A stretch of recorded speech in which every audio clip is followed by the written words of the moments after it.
Yeah. I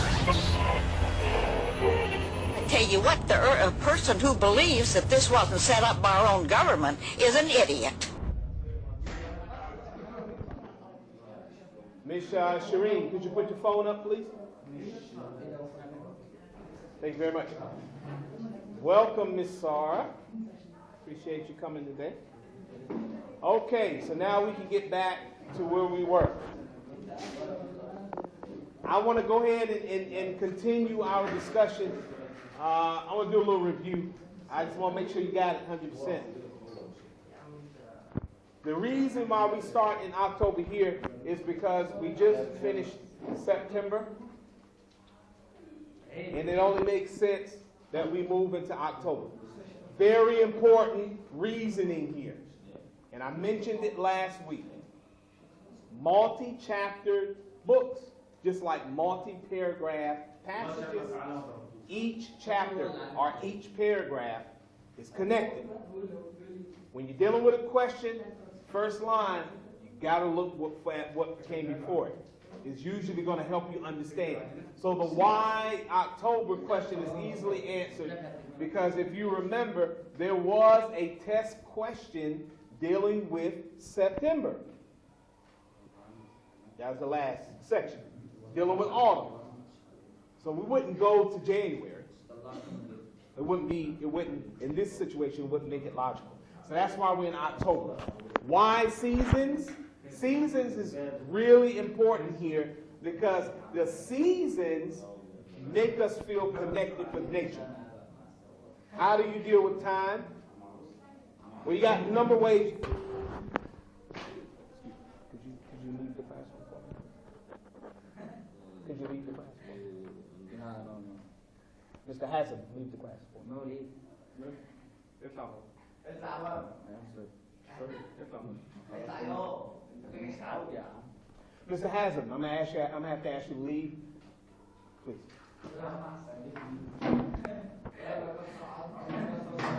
Mr. Ali, I'm gonna have to ask you to leave.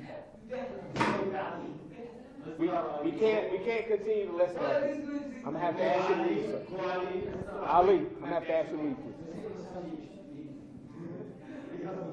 Mr. Ali, I'm gonna have to ask you to leave. Mr. Yusuf Hasham, I'm gonna have to ask you to leave also. Mr. Ali, I'm gonna have to ask you to leave. Excuse me, sir. Have a seat. You can leave. Ali, I'm going to ask you to leave. No, you won't. Thank you. Have a nice day. Okay, all right. Thank you. Okay, so now that we notice that the room is much quieter now, you may be able to understand what I'm saying. Good. Okay, back to what I was saying.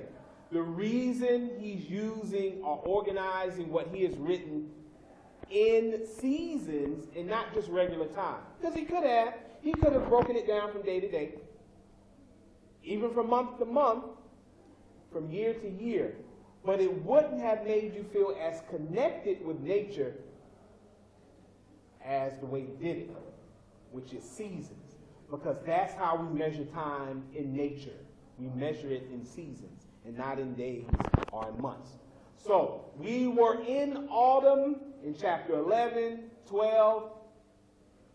So we're still in autumn. And here we're talking about October. Now, whether or not we're talking about both Octobers or whether we're talking about one October in one of the years, one of the 2 years, remains to be seen. But we know we're talking about October. And that is probably going to be the most important part here. Okay, that was one of the questions. I think we dealt with both of the questions. The last question we dealt with was, why then? And let's get to where then is. Why then? Where we at? Oh, don't let me go too far past it. There it is. There it is. Then, yeah, good, set the top. All right.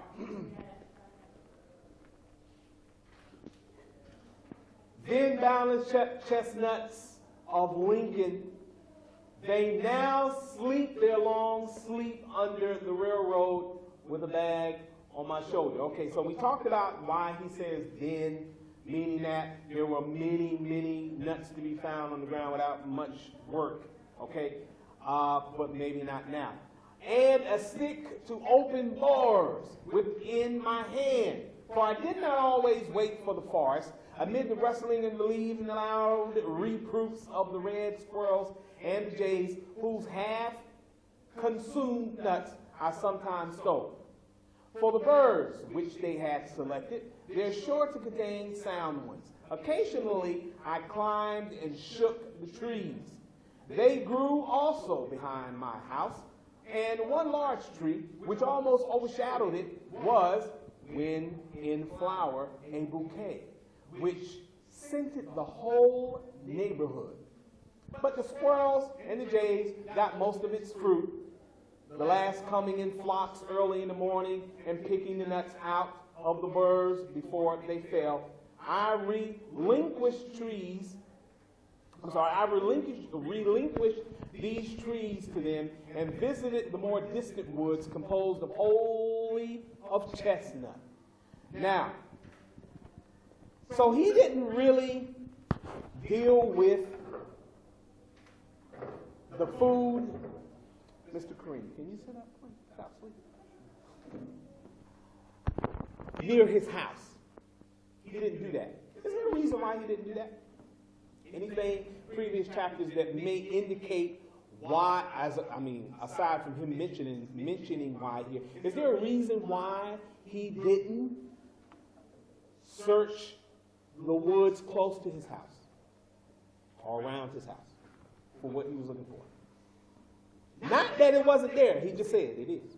But why did he decide to go further out? Why not around his house? What's his reasoning there?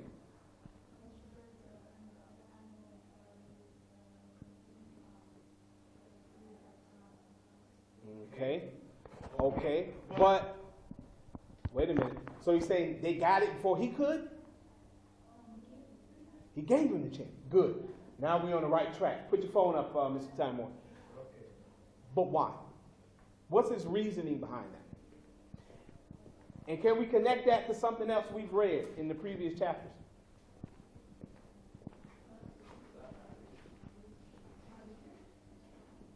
Ms. Yasmin Tariq, are you preparing to answer the question? You have something you want to add?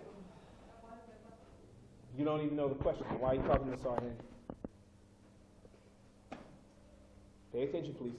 Okay, so why? What reason? What's his reasoning? The reasoning behind him not searching the immediate area around his house for the nuts and fruits he so desired. Why did he go out? Now, he's not saying there weren't any there. This is a decision he made. So this decision, though, is based on something you read before. I can tell you that much. No, that I just said it's not because they got there first. He allowed them to do it. He made the decision. He made the decision to go further out. Why did he do that? What's his reasoning behind that?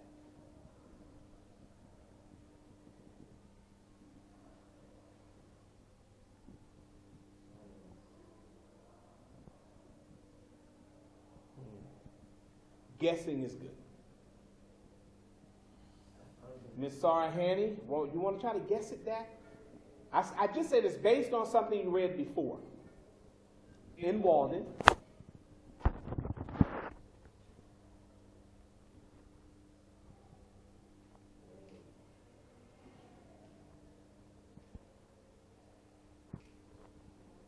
Yes? Ms. Shireen? Mr. Cream?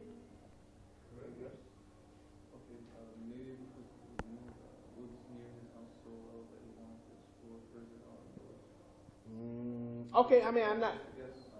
Yeah, that's a good guess. Maybe, and Kareem said maybe he just wanted to explore. He just wanted to go out exploring. So he was more interested in what he could find outside than what he could find around his house. That's actually a good answer. Is there another answer?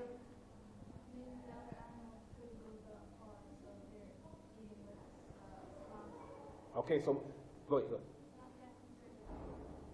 Not that concerned about food. Okay. Think back to chapter 1.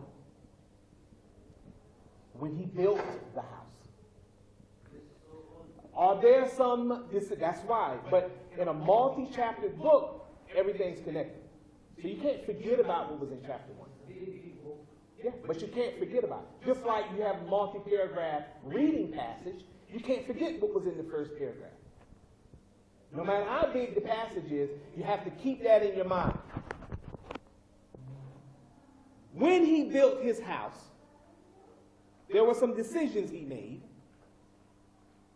He made some conscious decisions when he built this house. What were some of them? Here we go. I want you to stay on that when she said cutting the woods down, right, and building the house. What did he decide? No. I mean, it's her question, her answer. What did he decide? He had a choice. He decided to cut the woods down. You sure? Did he? Did he cut some woods down? If you got any notes on chapter 1, you can turn back. You can look back. No problem. You can look back. Whenever I say that it may be based on something you've read before, then you should be going back. Go back to chapter 1 when he built the house. He made some decisions. And the reason I say decisions is because he had more than one way he could have went about building the house. If he chose one particular way, then that meant he made a decision. The question is, why did he make the decision to build it that way? To save money. Now, are we basing this on what we read before? Okay, he was on the budget. Okay, that's a good answer. Kareem said to save money. And I have to, you know what, I have to give it to Kareem because that's what chapter 1 was about. That's what chapter 1 was about. How much he spent dealing and, building the house. No, he spent money. Yeah, not so much money, but the chapter was about how much he spent, how he spent it, and the decisions he made with his house. It was all about that. So I have to give it to Green. But I don't know. Do you agree with what he said to save money? Was that the only motivating factor? We know Henry David Thoreau now. Back in chapter 1, maybe you didn't really realize what was going on. Miss Yasmin, would you like to add to our discussion? I see that you're having a lively discussion with Miss Farahani. So I'm wondering, are y'all discussing the question? If you are, would you like to, engage us? Yes? Okay, then you shouldn't be talking.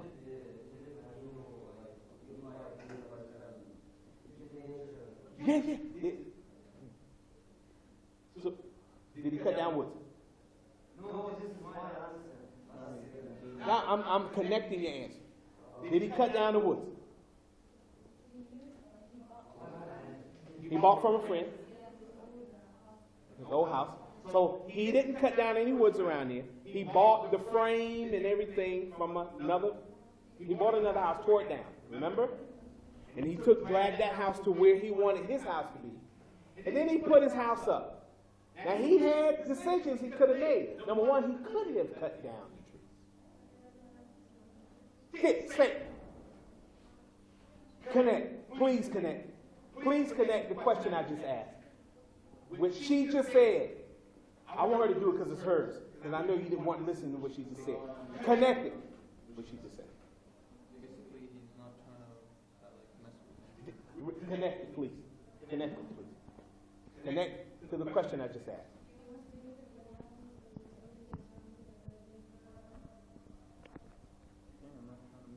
That's it. He made a conscious decision when he moved to that spot. He said, I'm not going to disturb the area around my house. And he's holding true to that. It's like an agreement he felt he had with nature. Okay, I'm gonna put my house here, but I promise y'all, I'm not gonna disturb your area. Okay? I'm not gonna disturb your area. If I need something, I'm gonna go out. If I need wood, I'm gonna go chop a tree down way over there. I'm not gonna chop it down right here. Because we have an agreement. And that's what he did in the first chapter. So we're coming all the way back to that here, where he says he allowed the birds and the squirrels who live in that area to have the nuts and the fruits in that area. He said, I go out to go get mine because I have an agreement with them. You see? So now we're coming back. This is where you start connecting stuff.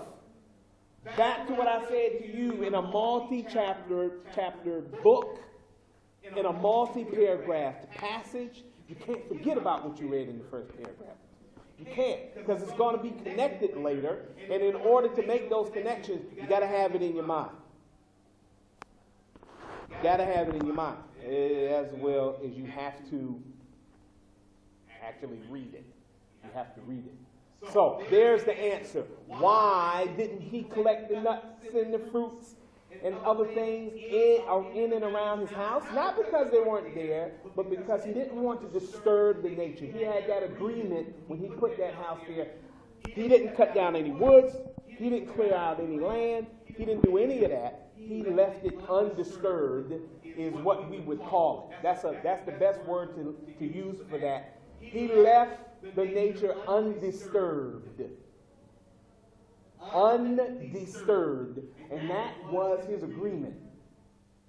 I'm going to leave this area undisturbed even though I'm going to live here. I'm not going to disturb the area. Because that would have defeated his whole point. Because he complained about how the farmers come, they cut everything down. And you know, this is the whole reason why he's described the Walden pond for us. It looked like this today. I don't know if it looked like this as you're reading it. You know, it was undisturbed and how beautiful it was, blah, blah, blah. He would have defeated that purpose had he went in and did what he said everybody else shouldn't do. Yes.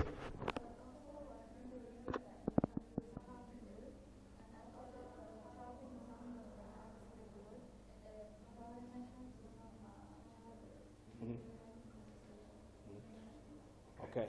Yeah, that's true. He was chopping wood. But the question though now is, and this is the question, did he get that wood from that immediate area? Because he could have gotten, in other words, he could have chopped down the tree and dragged it to where he is, and then cut it up. You see what I'm saying?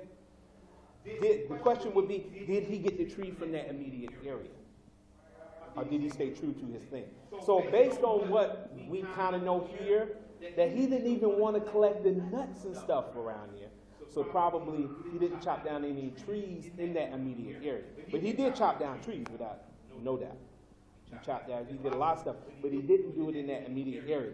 To leave the area undisturbed. So when he left that area, he didn't want even a trace that he was there. The house that they have as the house he lived in then is not the house he was living in then. It's a reconstructed house. He cleared out that whole area.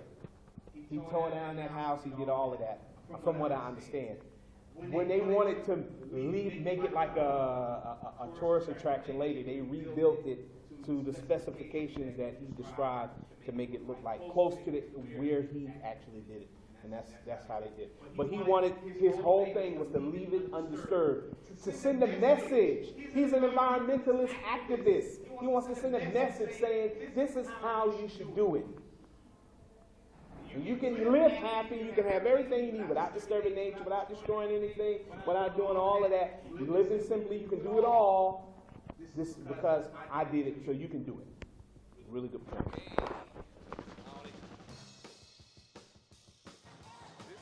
In Islamic school. I'll talk about tomorrow.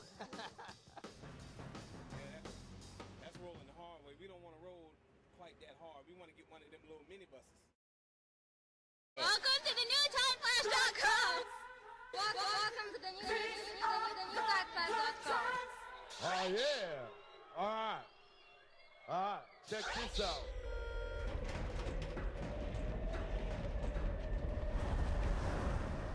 I would not be asking any one of you to take this leap if I did not have complete faith in your ability to succeed.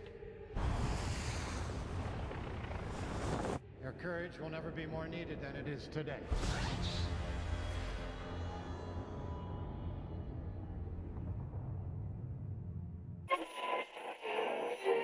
I tell you what, a person who believes that this wasn't set up by our own government is an idiot.